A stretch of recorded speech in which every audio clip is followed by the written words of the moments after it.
Ludwig se tenait devant une peinture murale ornée de beignets, ses jeunes yeux fixés sur l'œuvre d'art.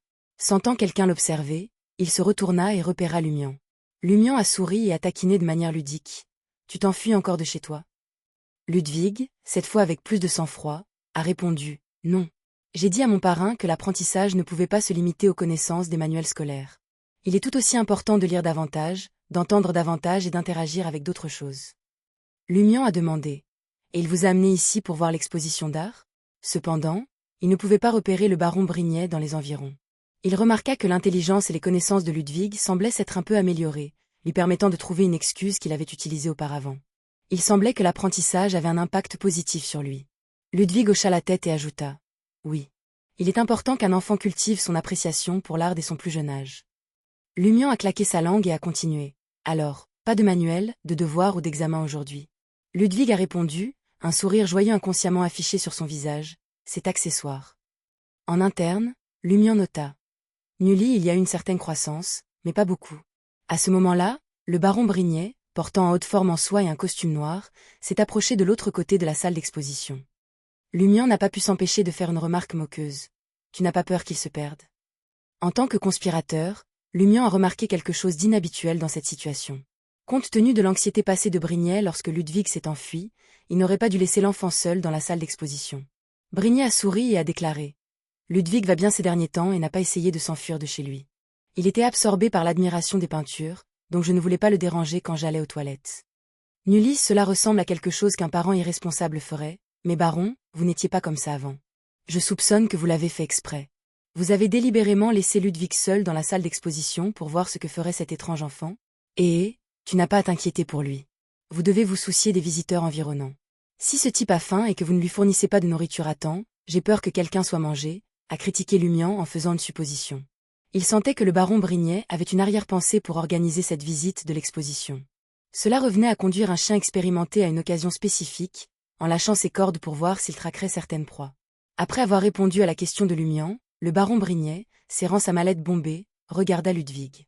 « À votre retour, rédigez un essai sur l'exposition d'art, détaillant vos sentiments et l'œuvre qui a laissé la plus profonde impression. » Lumian n'était pas surpris. Il avait beaucoup d'expérience dans une telle situation. Malheureusement, l'exploration par Lumian des 3 petites salles d'exposition n'a donné aucun résultat significatif.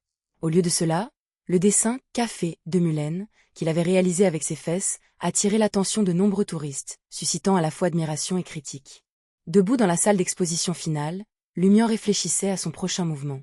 Récupérant ses lunettes marron à monture dorée, il décida de les essayer. Étant donné que sa vision sans aide et sa vision spirituelle n'ont révélé aucun problème perceptible, il a choisi de tester les lunettes indiscrètes mystérieuses par le même chemin. Positionnant soigneusement les lunettes sur son pont nasal, Lumian se prépara alors que le monde autour de lui semblait tourner et tourbillonner. Il restait concentré sur les scènes qui se déroulaient dans le cadre de sa vision. Chaque tableau a pris sa propre vie, s'affranchissant des limites des murs. Certaines peintures semblaient considérer Lumian avec un regard effrayant et pénétrant. Initialement surpris, Lumian craignait que quelque chose d'extraordinaire se préparait avec tous les portraits, le plaçant potentiellement dans une situation désastreuse. Cependant, il s'est vite rendu compte qu'il n'était pas attaqué. Les personnages dans les portraits le regardaient simplement avec une intensité silencieuse et froide. C'était comme s'ils avaient atteint un certain degré de conscience et le sentiment d'être, mais ils n'étaient pas encore complètement sortis de leur toile pour marcher parmi les vivants. Une révélation est venue à Lumian. À travers la lentille des lunettes indiscrètes mystérieuses, il était témoin d'une autre réalité. Peut-être que, dans un aspect parallèle du monde, chaque tableau contenait un semblant de réalité. Cependant, il restait bidimensionnel, plat et manquant de profondeur, incapable d'avoir un impact significatif sur le royaume humain ou le monde des esprits. Il peut y avoir des exceptions, des moments où la contemplation prolongée de certaines œuvres provoque des sentiments de délire ou d'anxiété. Lumian a pensé que les peintres pourraient potentiellement amplifier la nature limitée et plate de ces objets, ouvrant ainsi la voie au royaume du réel. Essentiellement, les personnages des peintures ordinaires pourraient posséder une existence incomplète, condensée et spirituellement déficiente dans ce monde plat et bidimensionnel. Avec l'aide des mysteries indiscrets, ils ont été dévoilés sous leur vraie forme. De même, la perception de Lumian a dévoilé des vérités plus profondes, les intentions créatives les plus profondes de l'artiste. Un tableau représentait l'avenir de Trêves, un royaume divisé. En surface, hommes et femmes se délectaient de somptueux banquets, parés de tenues opulentes. Sous la surface, des individus en haillons vivaient dans des tunnels sombres, se nourrissant de vers de terre, de rats et de mousse. Pourtant, à travers les lunettes indiscrètes mystérieuses, Lumion a aperçu des cochons gras et gluants avec de l'huile suintant de leur bouche à la surface. En bas, des visages grotesques et contorsionnés et des mains décomposées s'élevaient vers le haut. C'était le véritable message que l'artiste cherchait à transmettre. L'instant suivant, Lumion repéra le baron Brignet et son filleul Ludwig. Le premier semblait banal vu à travers les lunettes indiscrètes mystérieuses, mais il y avait une faible aura cuivrée émanant de sa forme. Quant à ce dernier, quelque chose de effrayant s'est produit alors qu'il tournait brusquement la tête, croisant apparemment les yeux de Lumion à travers 2 salles d'exposition. Le visage potelé de Ludwig a pris une transformation troublante. Sa peau semblait se tordre, comme si elle était sur le point de muer, et quelque chose sous la surface tentait de s'enfouir. Le cœur de Lumion se serra et il retira instinctivement les lunettes indiscrètes mystérieuses, rétablissant instantanément la scène à son état normal.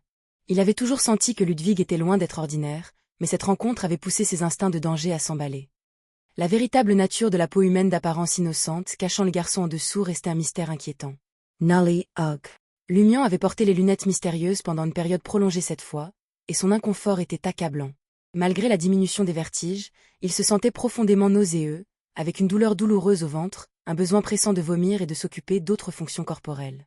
Même la constitution d'un conspirateur ne pourrait pas résister à cela.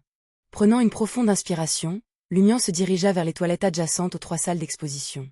Il était situé au bout d'un long couloir orné de statues et de peintures, parfaitement en harmonie avec l'ambiance du Centre des Arts de Trèves.